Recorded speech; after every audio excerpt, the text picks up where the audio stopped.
అందరికీ నమస్కారం. విజ్ఞాన భారతం యూట్యూబ్ ఛానల్కి స్వాగతం. నవంబర్ 7 ఒక సాధారణ తేదీ కావచ్చు, అలా కనిపించవచ్చు. కానీ ఈ రోజుకి తగిన రహస్యాలు, చరిత్రలను మరిచిన మహానుభావుల జ్ఞాపకాలు మరియు లక్షల మంది ప్రాణాలను కాపాడే ఒక హెచ్చరిక దినంగా కూడా ఉంది.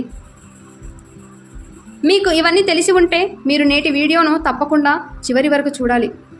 తెలియకపోతే ఈరోజు మీ జీవితాన్ని మలిచే ఒక రోజు కాబోతోంది.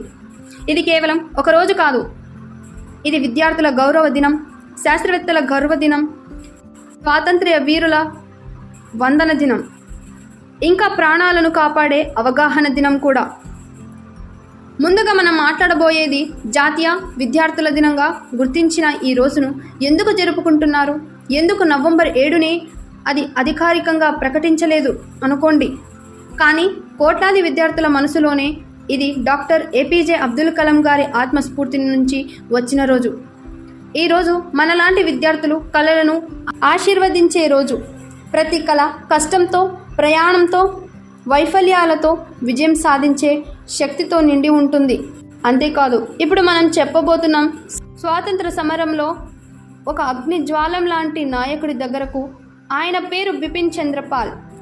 1905లో బంగాళ విభజన వ్యతిరేకంగా వందే మాతరం నినాదాన్ని జ్వరించిన లాలా లజపతి రాయ్, బాల గంగాధర్ తిలక్, బిపిన్ చంద్రపాల్ అనే త్రిమూర్తుల్లో ఒకరు ఆయన మాటలు ఒక్కసారి వినండి.